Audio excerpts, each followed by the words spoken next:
Good evening, friends. Once again, welcome. And as you know, we are reading from Kriyanandaji's book, Living Wisely, Living Well. And this is the reading for today, February 14th. Live more in the heart. Send rays of love out to all the world, knowing that everyone aspires, each in his own way, to the highest possible attainment, perfect bliss. Bliss in union with God must come eventually to everyone. And that is such a beautiful quote. Three lines, and they're so self explanatory on some level, but they can also be philosophical to some degree, as is the reality of some of these very high truths. And actually, on one level, you might say we are all on the spiritual path, and our only duty is to tune into these truths and see how we can bring them right where we are in our day to day reality, because from there alone we can progress and move upwards. So let's talk about that final line Swamiji said, because that is a very sweet declaration. It reminded me of that line Yogananda ji mentions in Autobiography of a Yogi. He said, God comes to the sincere seeker with a natural inevitability. What does God mean? Many times we may even come on the path and then discover, oh my goodness, it was God that I was seeking, or we wake up to that reality. Like Kriyanandaji actually himself said, he said, I was seeking truth. I was seeking meaning in life. I was seeking, you might say on one level, inner freedom. I didn't want to do something which was going to, not give me lasting happiness. Happiness is another way to define it. This morning, I was at a college over here giving a lecture to about 50 students who are studying commerce. And the topic was meditation for success in life. And I addressed that topic. But I started by asking, what does success mean to us?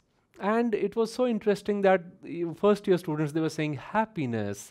Somebody said the first reply was satisfaction. And I said, that is so nice that if we make those things our, guidelines and move from there, then we can understand. So when Swamiji is saying that God must come to everyone, He's the one thing we are seeking, let's try to understand how Yoganandaji expressed it. Now we all know on a day-to-day basis, this is how we accomplish things. We first have a thought. Today I must accomplish this. I have to give a phone call to this person, reply this email, go for that meeting, so on and so forth. And this is a short term, you might say, planning. Then when we are especially younger, we have a long rhythm goal. I would like to become a doctor. I want to be a millionaire. I want to travel to this country. And then to that end, we put efforts. And you see that first everything comes as a thought. Then that thought has to be given energy. And finally, we see it manifesting itself. But Yoganandaji explained it even more beautifully. He said, the thought that comes to you and me, everyone, depends on another common factor, which is called consciousness. It's like a radio station, you might say. There are many, many thoughts in this universe. But which radio station are you tuning in? And depending on that, we derive that kind of thought, and then we go about accomplishing it. So Yoganandaji said that we were all created, he said, out of consciousness, which is not some bland reality or some sort of, a reality which is not so alive. Actually, if you think of it, the other day I was giving a talk about energization exercises. And being a doctor, I couldn't help think, and then I shared this with my audience also. I said, Master says, and if you're new to this, energization exercises is a system of exercises Yoganandaji invented, where we draw life force into the body and we go about accomplishing all our daily tasks with greater vigor and mental clarity and joy. And I said that Master said, you have no idea what you're getting through these exercises. Just a moment here. We can turn the temperature down for the air conditioner. That Master said that, that so much energy is all around us. And I was thinking that, but why do we feel out of energy? And but again, all the yogis, they declare that truth, that we are swimming in an ocean of energy, so on and so forth, in a sea of consciousness. how much energy might there be around us? And I started thinking about it. I said, let me start not where they are coming from, but perhaps where I can make sense of it in the physical world. And my age is 36. So I said, okay, 36 years ago, I was, and some months, 9 months, I was a single invisible cell in my mother's womb. Isn't that a fascinating thought? And then that one cell multiplied, it received physical nourishment. Master said, Yoganandaji said, it also started receiving life force. And from there, that one cell today has become more or less 30 trillion cells.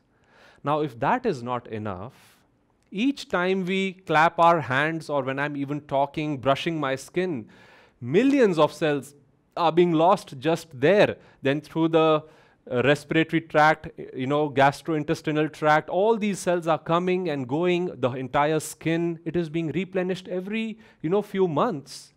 And so much matter is still being formed, and makes you think that there must be not only a lot of energy, but as Yoganandaji said, a great intelligent energy behind all of this. And that is where I'm trying to make the point that before you and I and this creation was made, Yoganandaji said there was God. He is bliss. He is happiness of the highest order. And Master said it is the very nature of happiness to go out, to expand itself, to share itself. And from there, thoughts, energy, and matter came about. So here we find ourselves then in this world. And then let's come to the first line that Swamiji is saying. He's giving us the counsel that wherever you are, live more in the heart.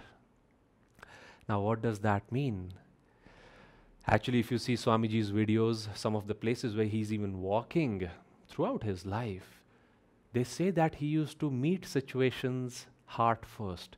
And his walk was also more or less like, his heart would almost be the first part of the body that would meet, you might say, a wall if he was walking towards it, or any person. Because there are two ways we can lead our lives chiefly, friends, they say in yoga. One is through the intellect, through the mind, which has its role, it is very important, and then is through the heart.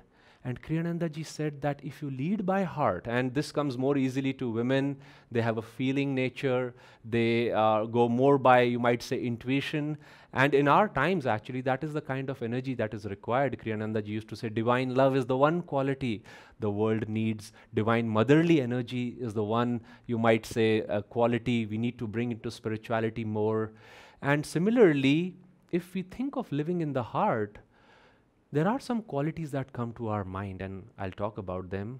But let me warn you, living in the heart is not as easy, perhaps as you would think, As much as Yoganandaji's guru, Sri Yukteswar, he said, one cannot take a single step on the spiritual path in terms of progress, in terms of developing or attaining the divine goal. You cannot take a single step without unfolding, developing the natural love of the heart. That is how important it is to live in the heart. On one level, you might say, yogically, we reach the spiritual eye, our energy, aspirations, our entire being is offered at this point. But you see, the spine has to travel through the major doorway of the heart. And why was I saying it is not easy? Well, first of all, it's like standing initially on a shaky ground. Ultimately becomes the greatest foundation from where we can, like a springboard, dive further and deeper. But in the beginning, the heart is the one thing which is not in our control. That is why Patanjali said, yoga, chitta, vritti, nirodh, that the goal of yoga, or the state of yoga, that state of consciousness is experienced, attained, when we can neutralize, calm the feelings of our heart completely. So when we are talking of the heart as a beginner, it is the seat of emotions, it is the seat of attachments, it is the seat of fear, it is the seat of hurts. People say, oh, my heart is broken. Or actually I was thinking that when our heart is broken, we almost, hold over there as if not to allow further hurt.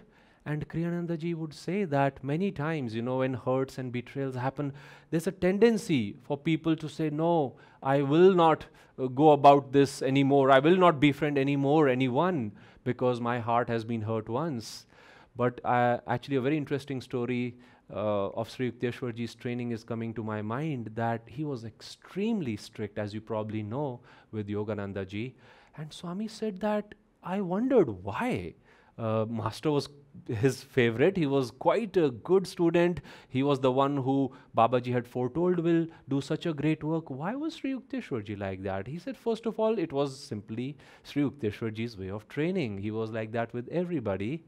But then Swamiji said, it makes me think if he was also not doing it purposely, knowing that Master, who had such a heart to help everybody, would be eventually going to the West, as Sri Yukteswarji knew, and the West was very cynical about the teachings. They had to be practically introduced and taught.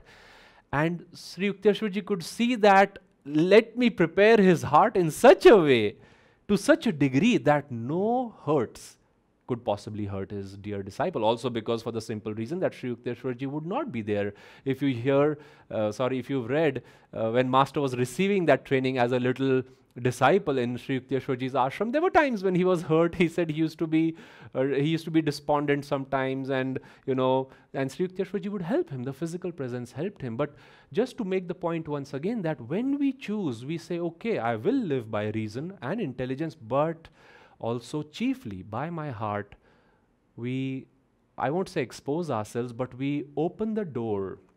Like I was saying, I open my heart, Lord, for thee, wilt thou come? That we say, okay, Divine Mother, I want to open my heart and strengthen me and make me realize how can I move forward? Because, like I said, without this, we cannot move even a step further. But slowly, slowly, as we move, friends, we see that this is also the center in our body where faith is developed, where devotion, which Master said is the most important thing on the spiritual path, where love for others, consideration, care for others, kindness, courage, fearlessness, all these qualities, you might say the calmness, the exact opposite of what we were discussing. Let's say the qualities of a human heart, or a beginning, a heart that is not yet strengthened in the fires of test and experience. All those qualities, how else will they become what we are discussing right now? So Swami says, live in the heart, and from there, he mentions a very interesting advice: send rays of love out to everyone. Now, if he would have said, open your heart, live in the Himalayas, bless the birds and the trees and the passing clouds, I think many of us would say, yes, sir, I feel like doing the same. But he's saying, send love to others. Now, of course, everything deserves our love, but man's highest creation, friends, let us not forget, is human beings. Those are also the channels, the instruments through which we grow. And just as we are seeking love, in the beginning we all say, okay, I'll feel good if I seek some love, if I get some love, if somebody loves me. Now that has its place. As a child, we were nurtured by our mother's love, her breastfeeding, her milk, her concern, so many natural things which helps us grow. But when we come to the spiritual path and we realize that, okay, how do I grow?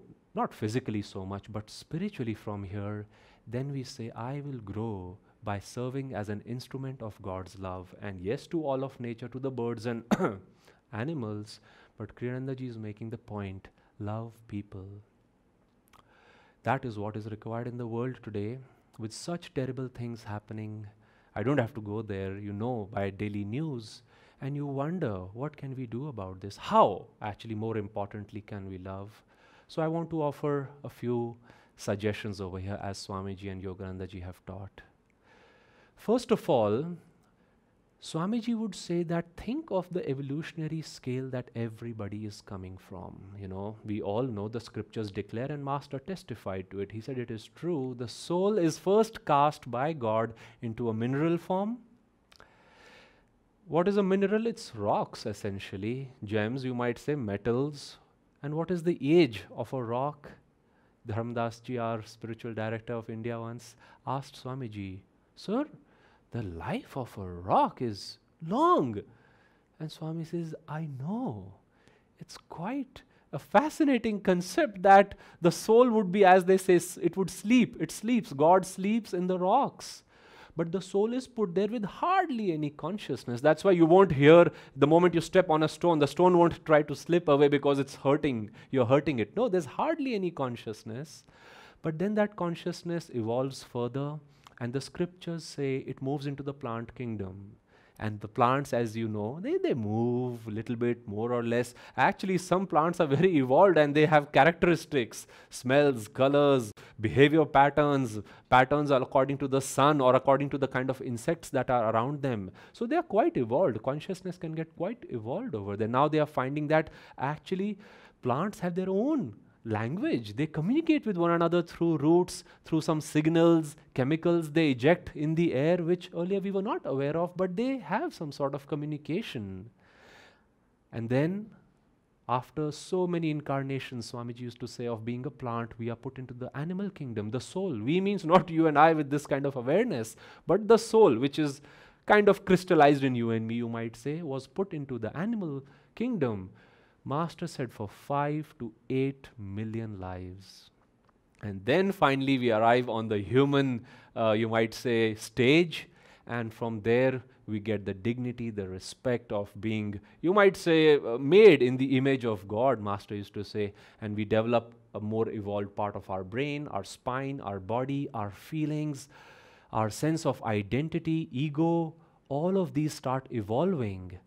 And Master said that it takes probably millions more incarnations from that point, and this is the staggering, most staggering of all, for us to come to the point where we say, okay, this is repeating itself, this is not going anywhere, I'm not really running and reaching, let's say, from Pune to Mumbai. I am just on a treadmill and I'm spinning right where I am. Why is that? Because of duality, you know. Night and day, birth and death, meetings and partings, and happiness and joy, till we say that, you know, inhalation and exhalation, that we say, this is not really making sense. I am not happy. It's as if happiness comes and goes. What do I do? So at that point, Kiranandaji said, we start moving towards God, we start seeking bliss. And once again, to go back, the soul is a part of God and it was made of bliss. So when bliss is manifesting itself and taking such a long time, Kriyanandaji said, even the worst of sinners deserves our deepest love. Now you may say, how can I love a sinner? Let's say somebody who's committed a heinous crime. Actually, once Master was telling the monks, he said, I happened to meet Stalin's driver who told Master that Stalin used to sit in the car, in the back seat, and sometimes repeatedly affirm, I am Stalin. That was not his actual name. Stalin means steel. He had taken that name. I am steel, and just as if stealing himself from all those vibrations he was creating, and they were coming back to him. And Master said, he committed such a crime. Master said, he will suffer, unfortunately, for another 100,000 years. And one of the monks over there, he said, Sir, only 100,000 years? And Master looked at him. He said, how much more do you want him to suffer? And Swami says, as if 100,000 years was nothing. And he said, then Master added, God equally loves all his children. But because what we create for karma, like I was talking about reincarnation, if we think, as unfortunately some, let's say, extreme cases might, that in killing others, eradicating them, we will eradicate our problems and find happiness, we will have to learn the other way. But the personality, now first I said we must love everybody for the evolutionary scale we are all walking. It's like being in school, failing in school 2 times, 3 times. After a while you say, oh, let's start praying for this individual. I hope he graduates this time. Similarly, Master said that what about the personality of an individual? He said, actually, that personality is just a small cover. And if you see, why do people do what they do? Because they're seeking bliss. If we were made of bliss, it is only natural for us to seek it in this food item, this scenery, that shopping, more friends, more experiences. For example, my own way of finding happiness is through different books and seeing different pictures. And on one level, if we take it in the right spirit, it expands, Swamiji says, our consciousness. And he says, for that, that is also a very lovable reason. So many people in a bad mood, they go on a binging diet, and it is quite lovable. Now, of course, on an extreme level, it may be hurting them and others, but again, here we are talking of sharing impersonally rays of love with everyone, which they deserve. Actually, you might say the food they are seeking is love.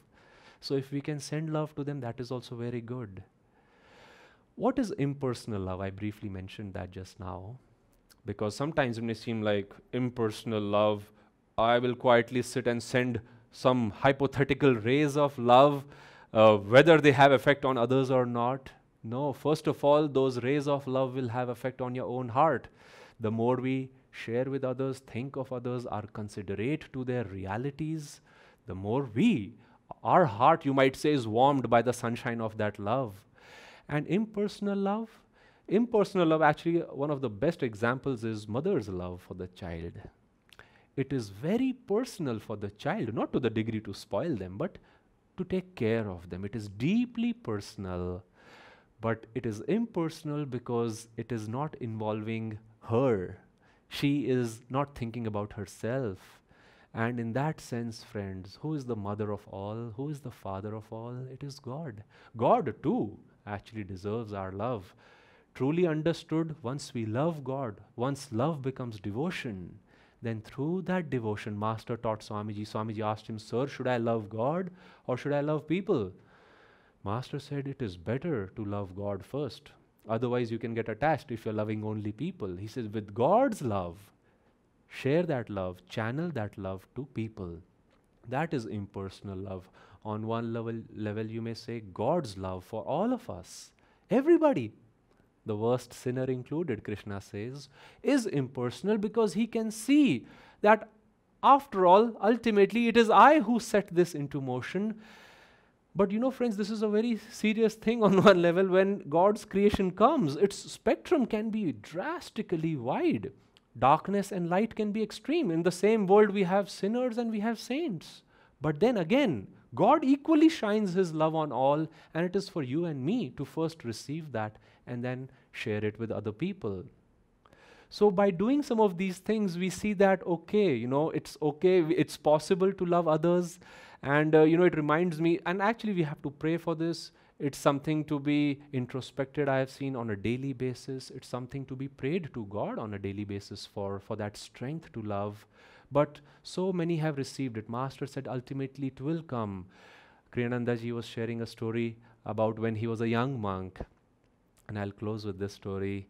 He said there was a disciple who used to come in Los Angeles, and he was very enthusiastic to meet Master. And after a few initial meetings, one day Master told Swamiji, "Why don't you teach him some techniques?" And Swamiji absolutely agreed, and he said, "Okay, let's have a class." So this fellow came to the class once, but he was not particularly interested.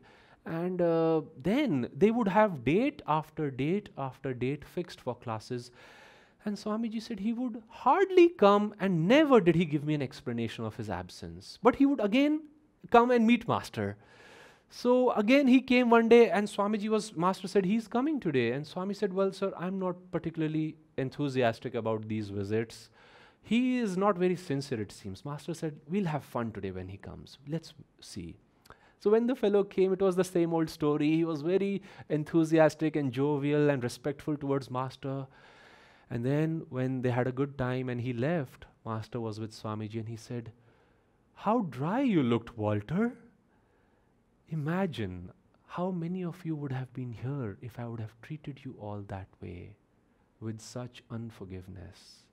Which is to say, Master saw that perhaps that he could have meant, though all those mistakes were true. The boy could have taken more interest in the teachings. He could have befriended Swamiji. Master himself had told Swamiji to teach him. He could have explained why he's not coming. But in the end, Swami said, the fellow remained very loyal to Master, just like a devoted disciple would.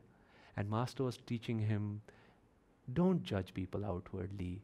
And Swami said it was a lesson. And he said, give love equally to everybody. Respect them more than love. Respect them for who they are. It is God actually ultimately who is playing with you and me through people, through their personalities.